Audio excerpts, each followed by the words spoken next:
Peggy 18.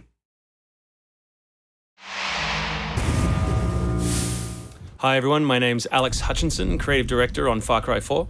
I'm Mark Thompson, I'm the Narrative Director on Far Cry 4. Nice to meet you. Nice to meet you as well, and welcome to Karat, our new fictional location.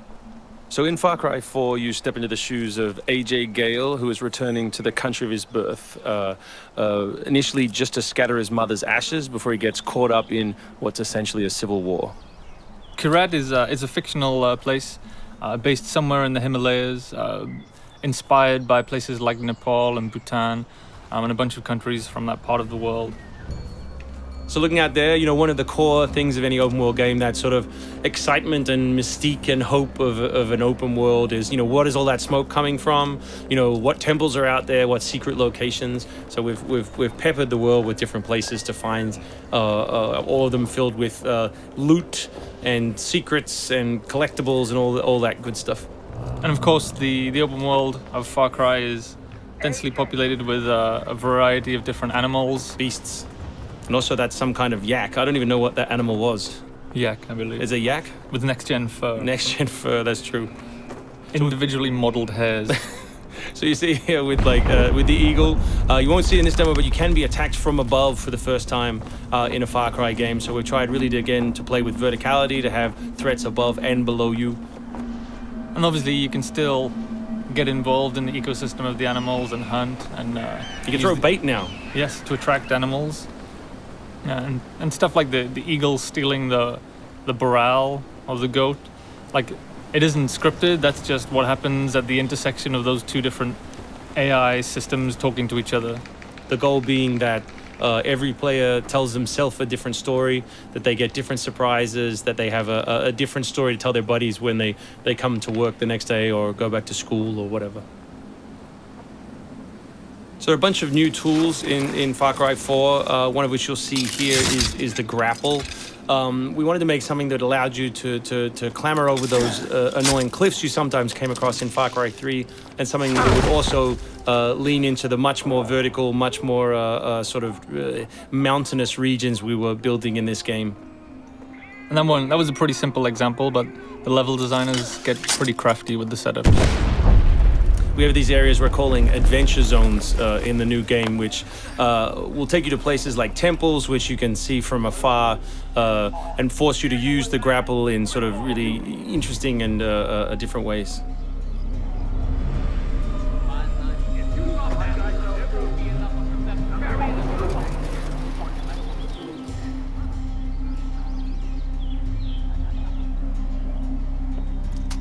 The auto crossbow is a new stealth weapon that we've introduced for Far Cry 4. It adds a little more versatility than the bow did in Far Cry 3. Obviously it sacrifices the long range for rapid fire, but it's still a super useful stealth weapon. So this is one of my favorite bits. If you look down when you're meleeing in the new game, you kick. So you can do all kinds of fun setups such as that.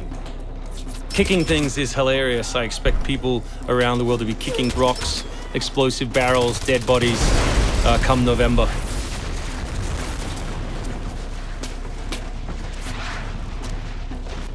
Our goal really was just to provide as many tools as possible, whether vehicles or animals or weapons or, you know, goofy stuff, and let people fit them together any way they want. Yeah, and we've snuck a few features in that fans of Far Cry 3 I think are going to be surprised by. Drive and shoot. Yes. So drive and shoot, obviously it's a bit frustrating to be chasing someone forever and have to sort of drive in front of them, pull over and wait for them to get out. So now in the vehicles you can drive and shoot with any one-handed weapon. And you can also do driving takedowns from any vehicle, which I really like. So this idea of leaping from your vehicle into another vehicle, do horrible things to them, boot them out the side, and then continue on your merry way. You can now deliver death without even leaving your seat. So wingsuit is still here, and it's really cool, as you see, and actually when the space became more vertical, it actually became more fun. The mountainous environment means that there's a lot more wingsuiting to be found. And hopefully you won't get it before the middle of the game. You will. Hopefully you will get it before the middle of the game. That's the current plan. But we are many months away from watching you guys abuse this online. Means that there's a lot more wingsuiting to be found. And hopefully you won't get it before the middle of the game. So here you'll get a look at elephants.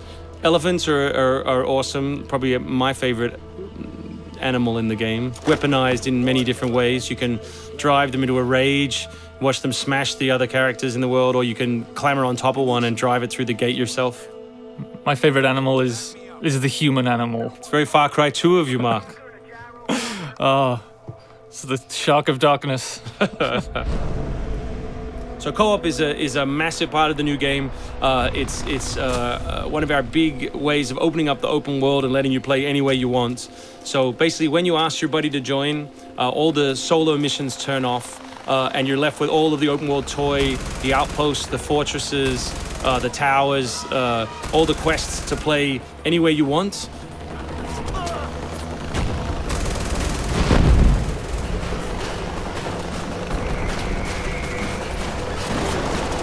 All right, let's do this.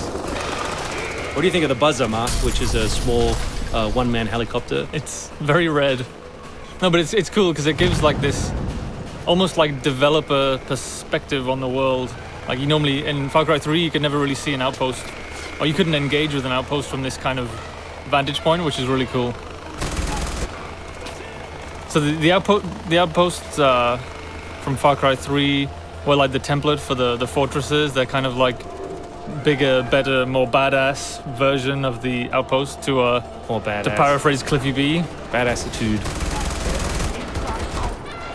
So imagine charging that vehicle, you know, atop the elephant as opposed to just watching it happen. We spent a lot of money on that feature. Yeah, a lot of money. Perhaps we could have put that in a video. Very expensive. So thanks everyone for watching. We really appreciate your time and we look forward to showing you a whole lot more gameplay in the coming months.